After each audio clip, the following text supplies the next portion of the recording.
Ya, kalau saya lihat di Pekanbaru itu asumsi parkir itu masih asumsi premanisme.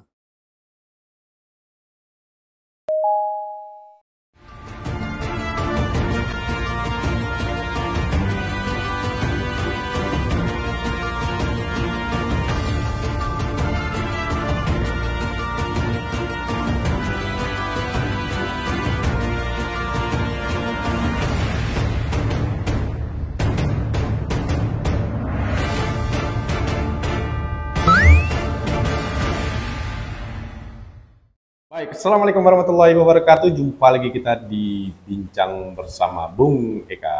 Senang menemani Anda di hari ini. Semoga yang menonton channel 1 TV Kabel dalam keadaan sehat walafiat.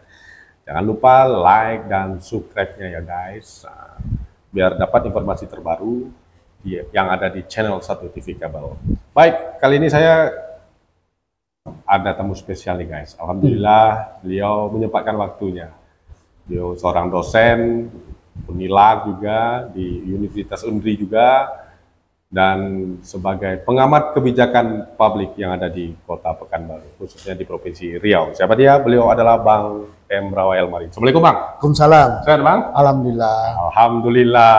Kali ini kita akan membahas tentang topik perparkiran yang ada di Pekanbaru. Setuju Bang? Insya Allah. Insya Allah. Ya, kita ketahui bahwasanya parkir kemarin tahun yang lalu PJ Wali Kota Pekanbaru mengeluarkan instruksi dengan perwakonya, yaitu menaikkan parkir dari kendaraan roda 2 1.000 menjadi 2.000, sedangkan kendaraan roda 4 dari 2.000 menjadi 3.000.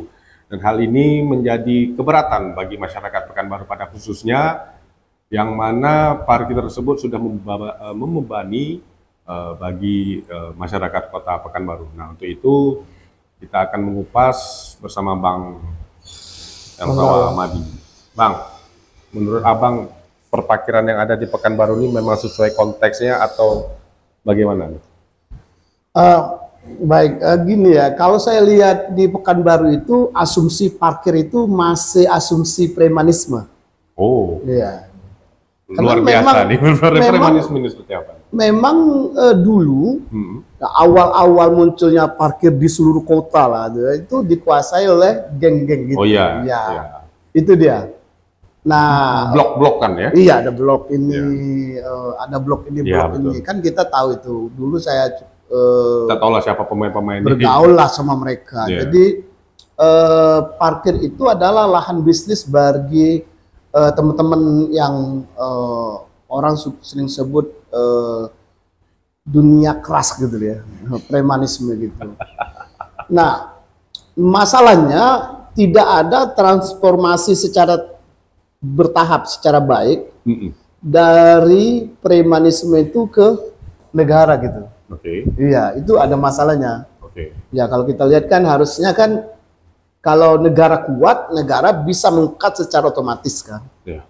Tapi sekarang negara tidak cukup kuat berhadapan dengan aktor-aktor lapangan yang selama ini punya pengaruh yang cukup besar juga dalam pengaturan perparkiran dan sebagainya. Nah, transformasi itu yang belum berjalan dan tidak dirumuskan secara tepat.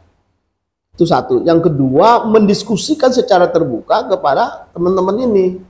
Ya, harus ingat bahwa parkir ini selain sumber penghidupan utamanya para aktor tadi, para premanisme ini dulu ya.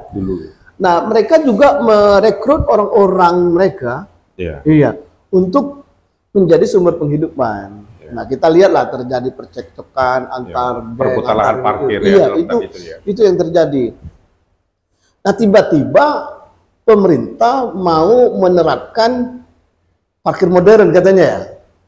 Katanya. Menurut informasi. Iya, tiba-tiba pemerintah ingin meningkatkan parkir modern dengan asumsi bahwa parkir ini akan meningkatkan pendapatan daerah. Nah, itu dia titik masalahnya. Iya. Nah, titik masalahnya pemerintah secara sepihak menaikkan harga tiket, tapi tidak memperbaiki infrastruktur di perparkiran itu sendiri. Infrastruktur itu jangan dipenisikan infrastruktur fisik saja, bukan. Infrastruktur itu ya sistem apa transformasi itu, membangun siapa yang ini dan sebagainya. Nah, sekarang katanya ada tender. Ya toh?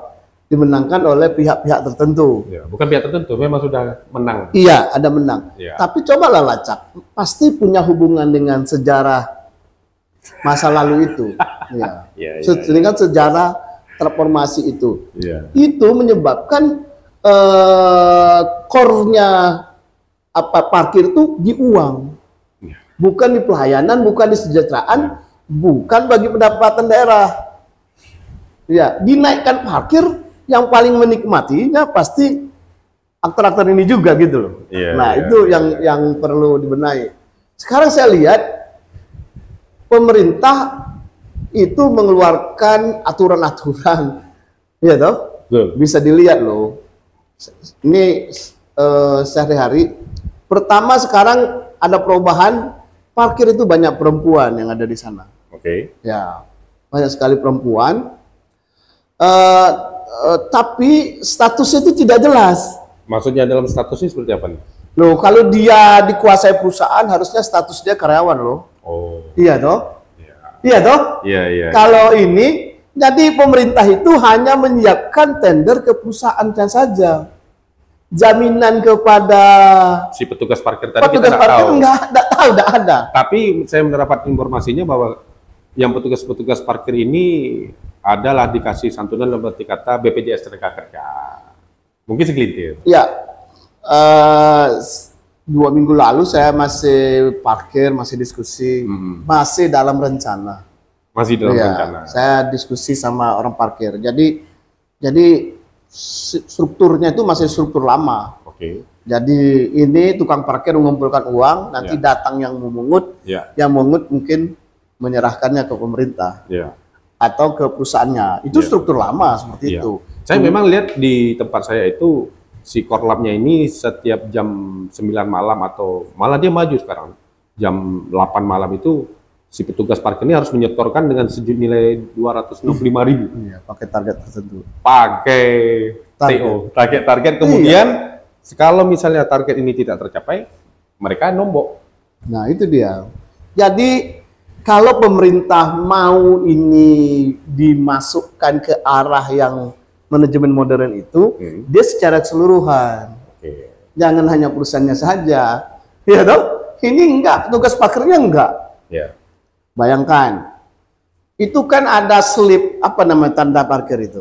Karcis parkir. Karcis, itu kan cuman ini saja. Apa namanya tuh? Iya, hanya simbol aja. Simbol. Dan itu hanya untuk memberi. Ya beli. Petugas parkir beli 5.000 itu satu. 2 dia 10.000. Jadi yang parkir motor dia beli, untuk mobil juga dia beli. Sekarang beli itu uangnya masuk ke mana? Yang disetor ke pemerintah tuh mana? Baju juga mereka beli kok. Beli semua.